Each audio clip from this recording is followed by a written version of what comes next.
Hey, sports fans, welcome back to another Release Over 20 live giveaway. I'm Dave Platt. I say it every month, but blink your eyes and the month's gone by. It's already May 6th and April's already done. It's a good month. I'm going to bring on our team.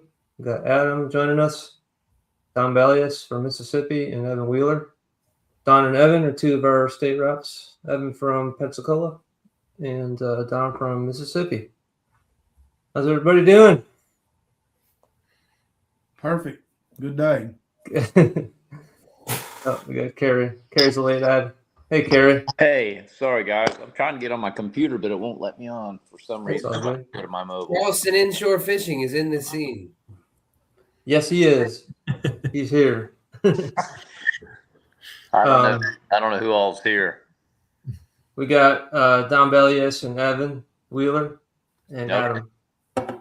Okay. So yeah, we're just getting started. I don't have a whole lot to report as far as fishing goes. I didn't fish a whole lot in April. I don't think I only had 3 fish entered. But our big highlight was our trout tournament in Louisiana, which we want to talk about in a few minutes. Yeah, we do.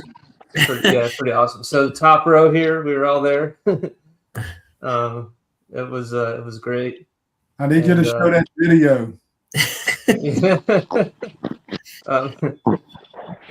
Evan is going to drop off in a little bit, but while you're here, Evan, why don't you fill us in how that fishing is in your part of the world? Oh yeah. It was interesting because March was warm, and then April was more May-like, and then late April was just weird, and then the 1st of May has been early April-ish. So it's been kind of interesting. We got some really warm stuff. I saw water temps approaching 80 at the end of March. And then second-ish week of April, my soil temperature in my garden when I was digging potatoes and planting beans was 97.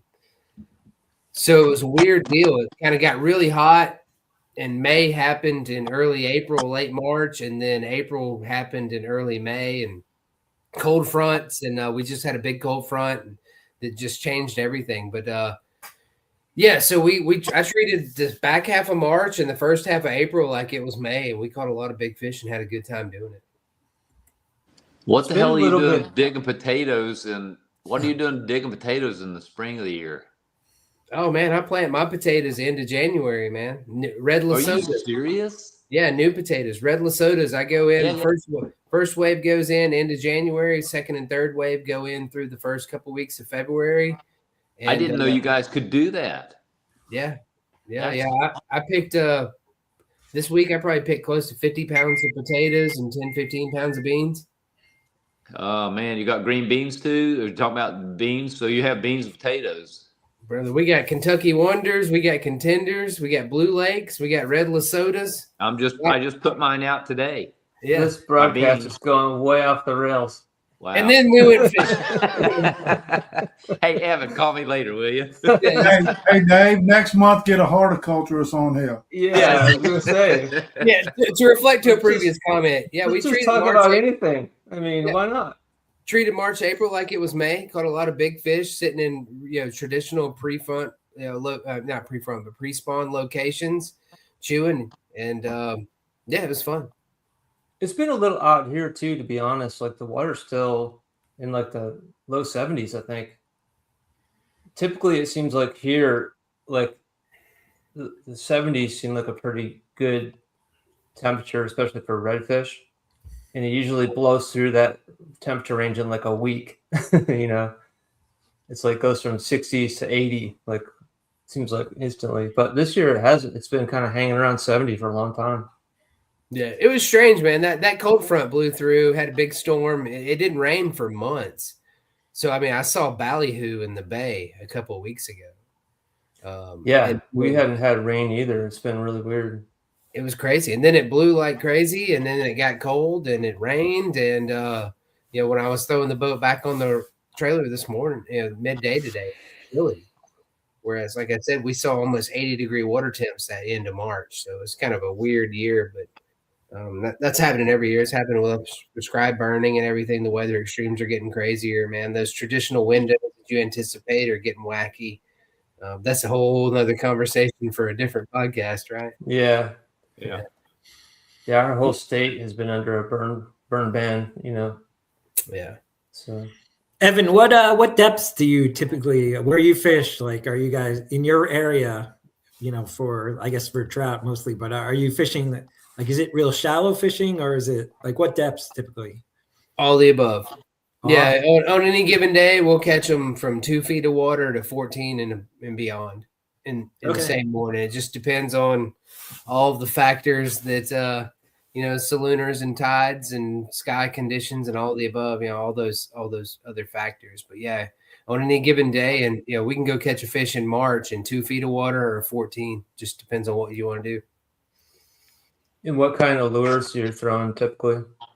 I actually had that conversation earlier when I was doing the Northwest Florida Fishing Report podcast. We talked about that. Traditionally, past couple of years where I was really learning this estuary, we were looking at a lot of like, is that mine echoing back? Do I need to rethink my microphone? I don't hear anything. Okay, that's a lot of feedback coming back on my end then. Yeah, I was throwing a lot of like MR17 mirror lures, Little Johns, 4-inch jerk shads on the Elaztecs. So for the first couple of years of being back here, I made my living off of an 1/8-ounce trout eye and a 4-inch pearl jerk shad and a 17 MR chartreuse back, silver sides, white belly.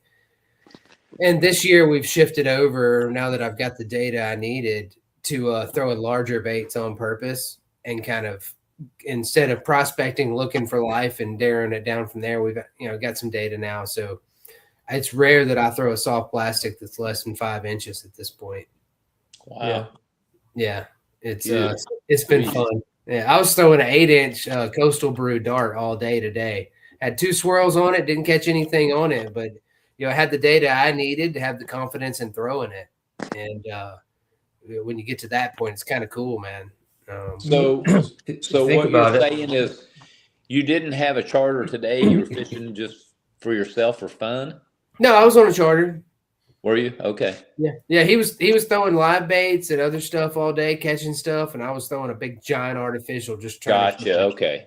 Gotcha. Yeah, working. Let my guy throw the priority spots and catch a few. And we caught a couple redfish between like 24 to 38 inches.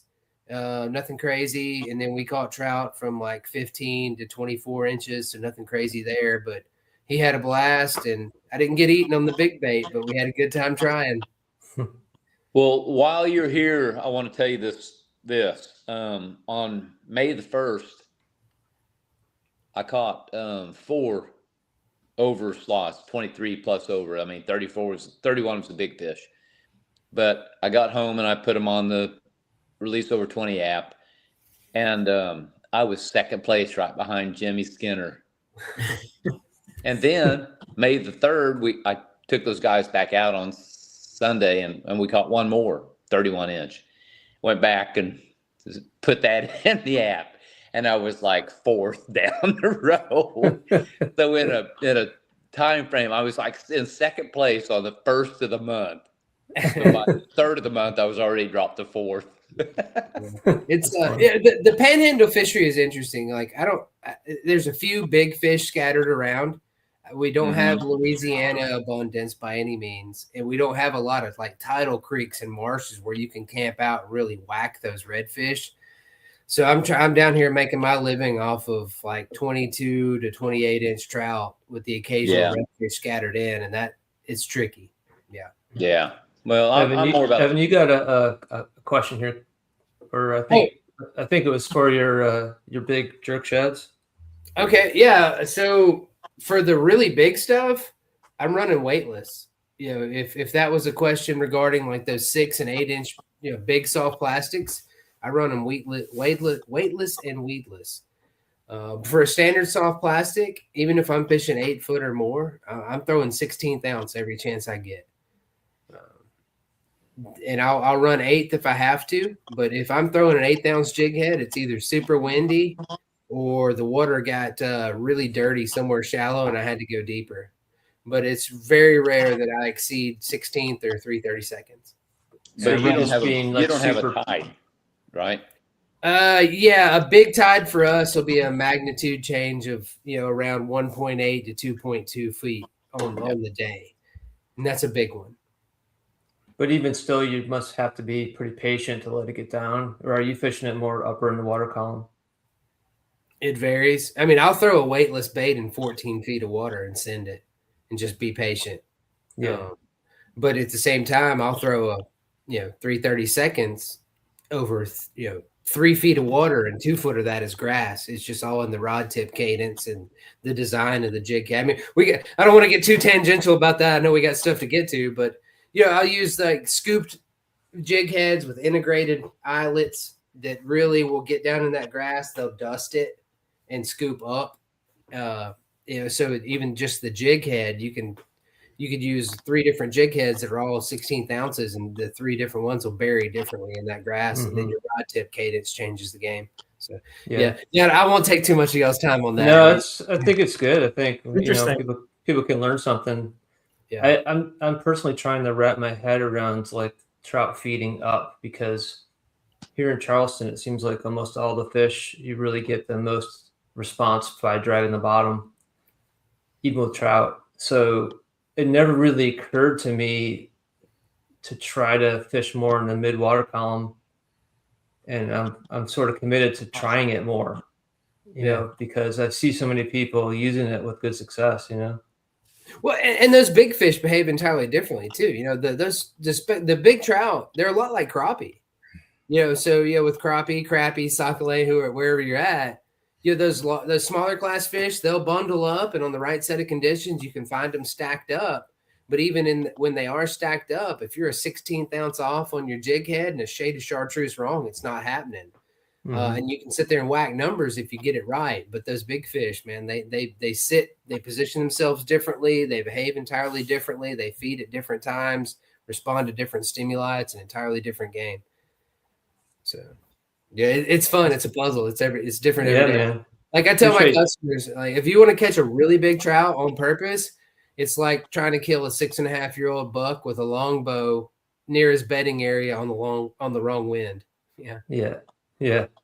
So anyway, sorry to get tangential about that. No, thank you for your input. Yeah, for sure. We probably need to do more of these, or we just talk about fishing. Hey.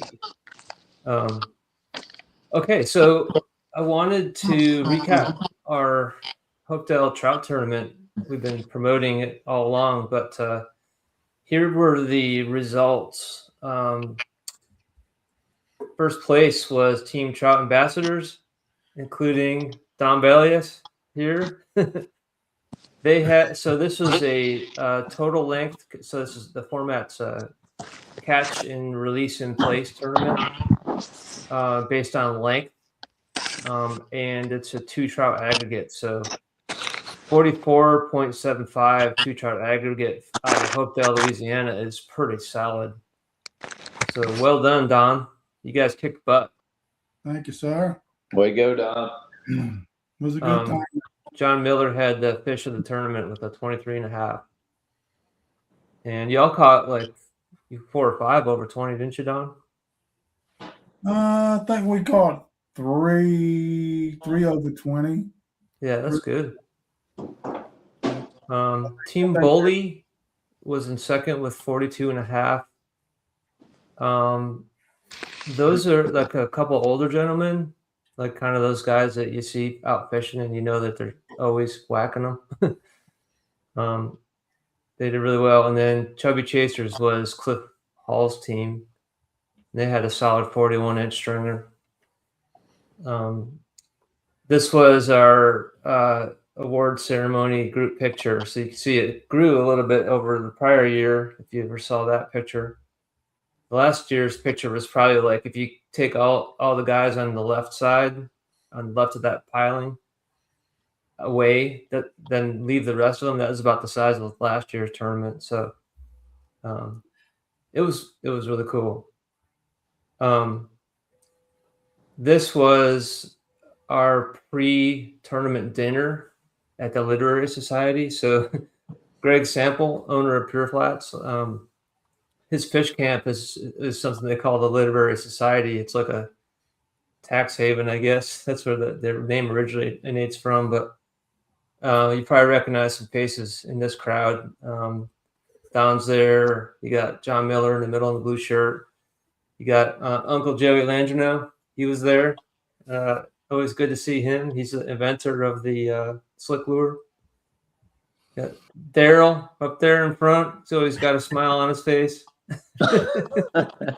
Daryl, he's a good dude. He's a great guy. Anyway, we had a great time.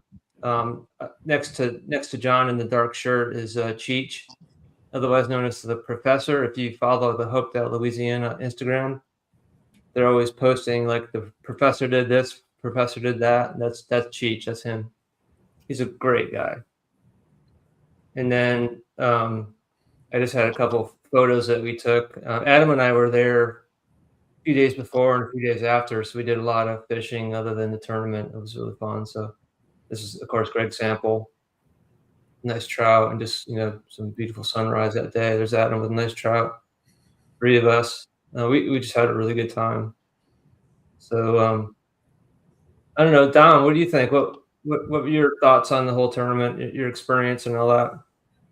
It was a great tournament. I was glad to see there were some more people, and we have dinner at the Literary Society, like you said, and a lot of fellowship there. But when it all comes together down at the dock, everybody's always complimenting each other, and it's always just a bunch of great guys that's there for a common goal. Conservation. Let's push the conservation side and try to get folks releasing these bigger fish. So I know Release Over 20 gets a lot of kudos down there. Cliff does a great job, and Greg is an awesome sponsor. Couldn't agree more. How about you, Adam? What were your reflections on it?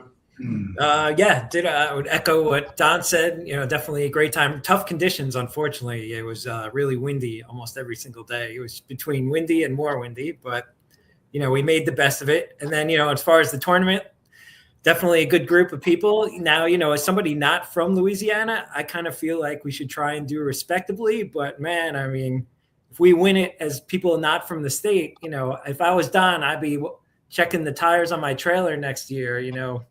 Might be some ill will when out of state people are coming down there and winning tournaments. Just saying, it crossed my mind maybe not to win, but it's all good. Not mine, man. I want to win.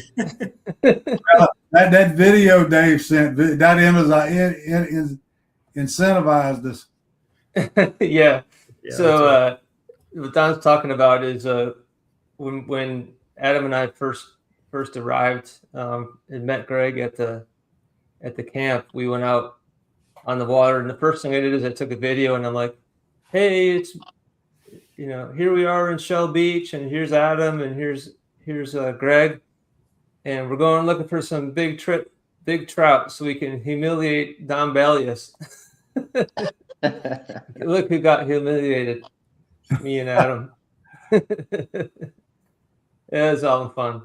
Hey, David, I understood tough conditions though with all that wind, man. That wind was howling right up to Mr. Go, man. It Sure was. It made tough conditions. Yeah. Go ahead, Kerry.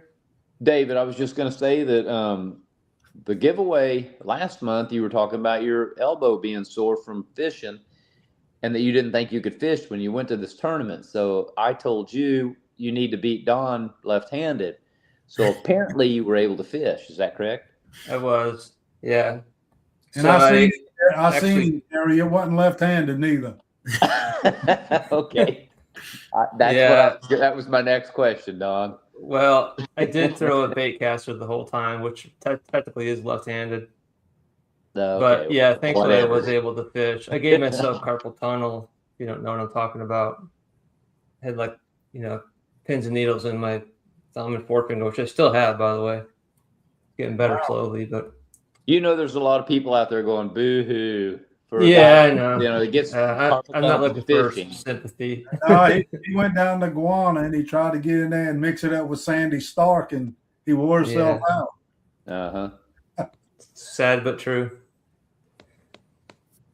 Anyway, great time, and like Don said, it was like just everyone there was super good people, and it's not cutthroat in the slightest. Everyone's just encouraging everyone to, congratulating them for what they caught, and even on the water, when Don and his group cut us off, we didn't get mad. It's a good thing we did, because that's where John caught that big I one. know. No, it ain't. We didn't catch nothing there. I know. No, it was really fun. So if we're going to do it every year, so if you can come, encourage you to do it.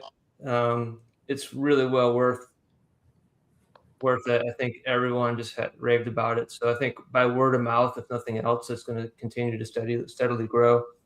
And shout out to Hopedale Marina. Yeah, They're so supportive of what we're doing, and it's really cool to see. Because they have a lot of influence on people down there too. I mean, all the people in the entire area launch out of Hopedale Marina. So, well, one thing for sure, there was a lot of good camaraderie. But when it come time to talk fishing, you would think you was in a school for the deaf. Nobody was saying nothing about where they was going, what they was catching. It was like, damn, ain't nobody saying nothing. Where are you going? Like it, right in the there. water. Where'd you catch it? In the mouth. In the mouth. Yeah. Yeah.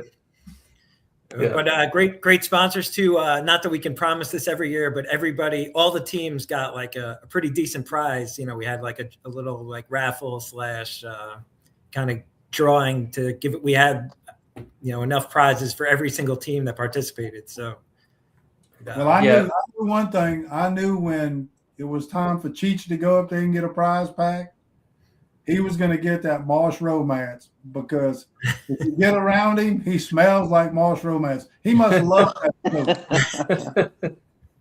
Yeah. So, what Adam was alluding to. So Greg, if you don't know Greg is really organized, and he does a great job planning the tournament. And the formula that we have is pretty cool, where each team gets basically a poker chip, and after the tournament, you have to bring that poker chip back, and then you throw it in the hat. And then what we do is we randomly pull the poker chips, and then you get, like, in order of the draw, you get your first chance. You get to go select from all the available raffle items, so you kind of can choose what you want, and then as you get to the end, you kind of have less choices. But we had enough sponsors that every single team got a raffle prize, which is cool. And there's some really good stuff there too. Rod and reel. Waterloo had a rod and reel. Wow. Yeah, it was cool. It was cool. Yeah, I think each prize pack had a dollar value at least close to $50 at minimum, right? Not, what you say? Probably more than that. Oh, Yeah. sure, at least $50. Yeah. That's some great sponsors too that y'all acquired. Yeah. Definitely. Okay, moving on. We're actually getting ready to start advertising the second annual Toadfish tournament. This year, there was talk of it being multi-state this year, but I think they decided not to. So unfortunately, it's just going to be South Carolina again. Dates are going to be September 13th through 19th. And this year they're adding a guide category and a kids category, so that it just opens up more opportunities for participation. The main tournament not allowing professional guides was really popular last year, and for obvious reasons. People think that they're not in the water every day, they don't know necessarily where the fish are. But then kind of, now that there's a guide category, the guides can compete on a level playing field as well. So it was really fun last year. Basically, it's a week-long tournament. it's a catch and release in place through Fishing Chaos, and it's a slam tournament. So redfish, trout, flounder. What's fun about this tournament is it's like 3 redfish, 3 trout, 3 flounder, and it's total aggregate length. So the most important thing you can do is fill out your rubric with all, catch all the fish, and then you can work on upgrading. So that's kind of a neat strategy. So put that in the calendar if you live in the state or if you're in a nearby state and want to fish in South Carolina. Wanted to let everyone know we still have the decals available. We've had hundreds of them that we've mailed out, and I'm not sure how many have been used by the tackle shops, but I think we still have enough. We're probably going to make another mailing to the tackle shops. But shout out again to Charlie Church's company, Super Conscious, for the graphic design of these, and thanks to Speckled Truth for sharing in the cost of the decals for us. I wanted to, again, let everyone know that the way to participate is to download our app, which is really, really user-friendly. You just make a profile one time, and then whenever you go to that on your phone, you're already logged in. It's as easy as just picking the photo, adding the length, and hitting enter. It's like super easy. And those are the downloads for the Apple Store and the Android Store. All right. April results, 923 entries, which is just a tiny bit less than the prior month, but still like super strong. If we stay on this pace, we'll be way further ahead of our annual record for releases. Even having introduced the app in January from nothing, which is pretty cool. 630 red drum, 254 trout, 33 striper, and then we had a couple of sheepshead and flounder. Overall leaderboard, Ben Mers with 32 was the leader. Barely beat out Russell Hafner. And Brian Ford here from South Carolina with 27. Tom is also from South Carolina. Carl is a Louisiana guy, which love to see that. I think Wader Dave is from Florida. A Salt Strong member down there, I think. Took 14 to make the top 10. So congrats to everybody. The red drum leaderboard, Russell was the lead in that with 31. And it took 8 to make the top 10. Bob Clausen is a kayak angler here in Charleston. Speckled Trout, Dan Ferimsky with 16. Wader Dave with 14. And it took 4 to make the top 10. Ryan, a friend of mine, lives in Jacksonville, Florida. He had a giant, I'm pretty sure. There's Daryl. Daryl's always in the top 10 for trout. Good job, Daryl. Yeah. And we just had 3 sheepshead. We had Cannon with 2. Appreciate you entering, Cannon. And the organization leaderboard. So our board of directors and state reps were the number 1 with 88 fish entered. But followed by Salt Strong Sports Coast, which is the first time they've been way up in the top, and St. Pete, who is right behind them. So St. Pete has made a goal for their club to release 500 fish this year, and I think they're well on their way to that. I think they're going to blow it out of the water, which is cool. So you see a lot of Salt Strong chapters there. I think that's great. And yeah, so I hope that everyone keeps that up. By state, South Carolina is well in the lead with 470, mostly thanks to our guides. We have the most guide participation in the country. Florida, thanks to the Salt Strong chapters, with 272. I love to see that.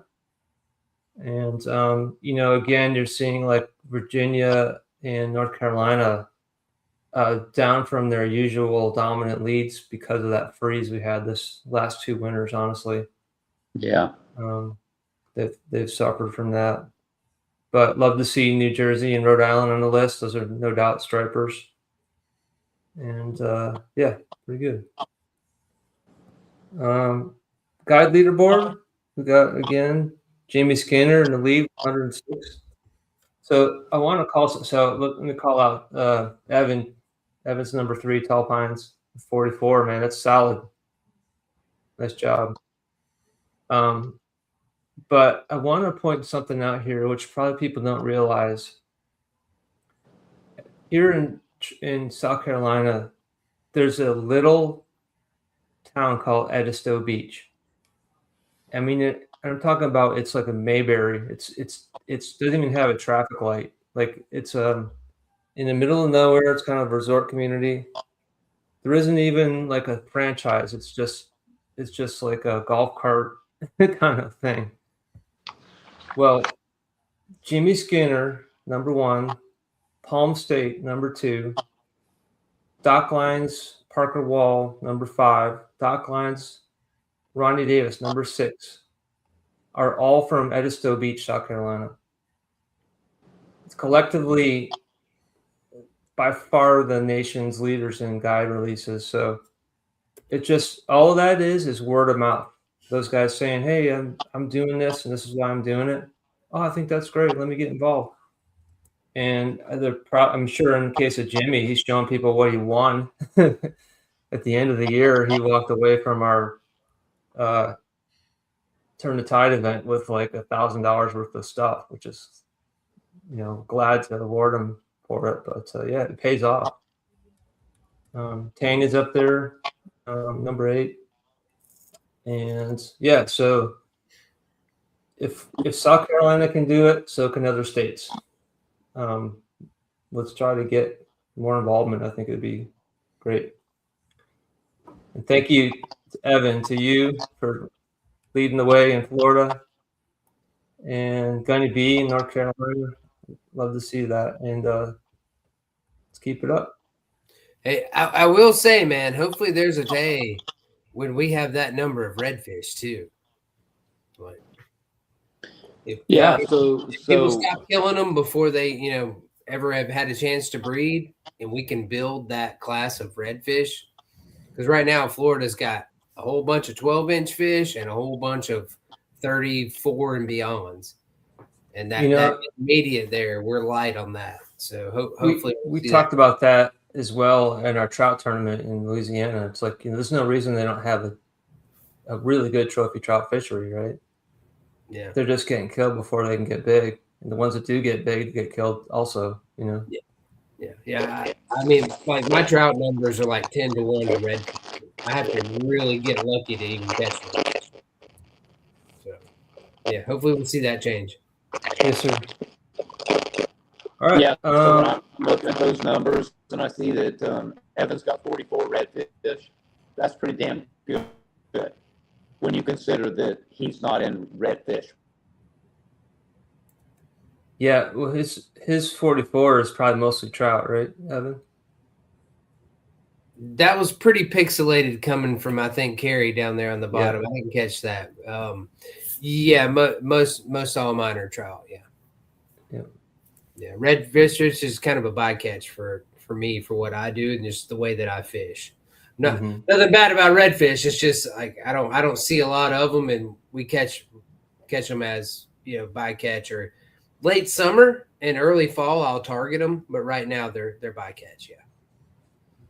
It's interesting that here it's almost the opposite. Like it's a red fishery, and then a big trout is like a bycatch. I'd rather have your situation. It's we don't have a lot of either, and those big trout, as you well know, are exceptionally challenging to catch. Yes, it's super rewarding when it happens. I'll just say that. Yeah. I think Carrie dropped off, so we're going to go ahead and give away this first package for the guides. again, when we announce this winner, the client's actually going to win this package. The guide will get their choice of a shirt or a hat, at least for 20. So in this package is some Incognito mosquito spray, Fish Bites, Bite Club, soft plastics, AFCO hat, some arrangement of Slick Juniors, Pure Flat sticker, and Jump Spots playing cards. And oops, one second. Okay, there's 249 guide entries this month, which is really solid. We're gonna roll 3 times. 213, 224. The winner is 139. And that is Brad Smith from North Carolina, Gunny B. And his client is Brad. So usually a lot of times the guides will just put the first name of the client party. We'll reach out to him and figure out who that was. So congrats, Brad, on the win. And we will move on to the next giveaway, which is A. Carrie, I went ahead and announced the first one for you. Absolutely sorry, my phone died and I can't get Okay. on my computer. Are we on giveaway A? We're on A now, yeah. Okay, so David, did you also, because they're not in the pictures that we posted, the Release Over 20 and the Hook shirt is also in the giveaways. It wasn't in the pictures that we posted, but Yeah, so that's like all the giveaways always also include that. yeah, I just wanted to make sure that you said that. I didn't know. Yeah. Okay. So giveaway A is a Drum Spots hat, Marshwear koozie, and a Marshwear sticker. Mirror 27MR, Pure Flats decal, Pure Flats soft plastic baits, Z-Man jerk shrimp fried chicken, and the Sticks HD stickers, and a Release Over 20 hook shirt. Awesome. Thank you. And in this main draw, we have 674 entries. Wow. Okay, giveaway A, we're going to roll 3 times. 584, 49, and the winner is 394.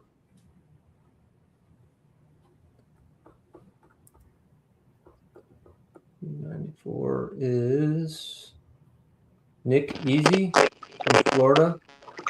28-inch red drum. Congrats to Nick. And we'll move on to giveaway B.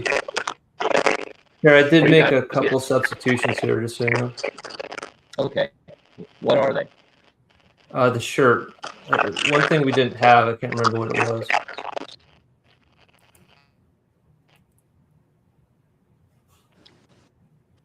Oh, It was trying to, we may have replaced the Carolina First Mate Incognito mosquito spray. And as you guys all know, those damn no-see-ums are still out there. So that's always handy. Drum Spots hat, Topwater Company sample pack clips. that's what we didn't have. We don't have any more of those. Are we out of those? Yes, we're out of those. Okay, I'm going to make a note of that because I keep seeing their videos, so I'll reach out to him. Fish Bites, the Fight Club scented flavor lures is what they call them. Ice Strike Release Over 23/16 3-pack, which that's right up Captain Evan Wheeler's wheelhouse. And Feral Concepts decal and a Release Over 20 hook shirt. Yeah, so, and then I added the AFCO t-shirt instead of the Topwater things. Gotcha. Okay. Well, that's nice then. That's a great little package right Yeah, there. it's a pretty good package. Okay, 3 rolls. 452, 45, 331. 331 is Parker Incalar from South Carolina. It's a 28-inch, another 28-inch red drum. Congrats, Parker. All right, and our last giveaway. Last giveaway is giveaway C. We have a Drum Spot small high-low tied T-shirt and red heather. We've got Drum Spot's playing cards, Slap a Fish decal, Z-Man thick trick, the right stuff. By the way, that thick trick's really been good for me. Coastal Knockers, an AFTCO hat, an AFTCO sticker, and a Release Over 20 hook shirt. So we also are out of Coastal Knockers. Okay, So I put in a Mirror instead. gotcha. So, okay. Okay, 3 rolls for the last giveaway. 632, 645, 390. That is, wow, look how close that is. Chris Osman from South Carolina with All a right. 26-inch red drum. Congrats, Chris. All right. Congrats to the winners. I'll be reaching out to you by email. And thank you, Don. Thank you, Evan, for joining us. And Adam, Carrie, thanks for all you do. Hey, Evan, I'll send you my address so I can get some of those new potatoes. Thank you, guys. Hey, All right. hey, Evan.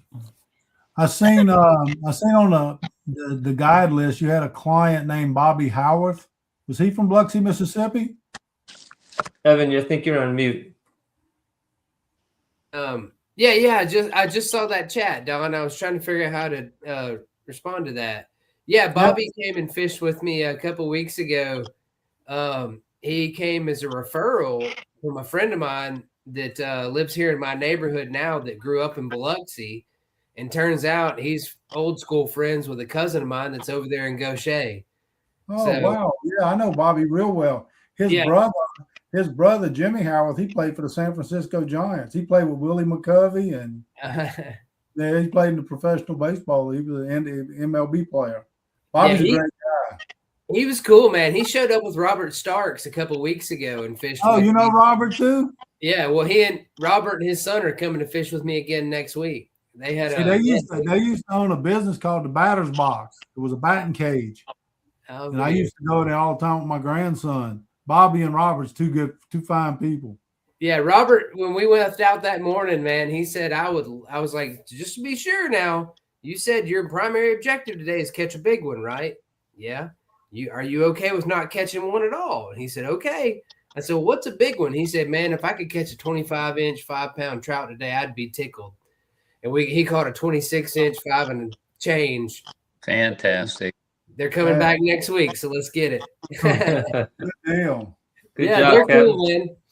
Tell him I said Should I tell them I know you, or should I hide that information? Hey, they'll have some stories from the Batter's Box, I'm sure. Well, hey, next time Bobby comes over, you have to hop in with him and come hop in. Yeah, no joke. I'd love to. Tell him I'd to have call to me. charge triple though. That's all right. Just because of Bobby, not because of me. That's cool, man. Good All stuff. right, y'all. We're going to wrap this up. Have a good night, okay? All right, fellas. Take care, everyone. Okay. See ya. Bye, Evan. See you.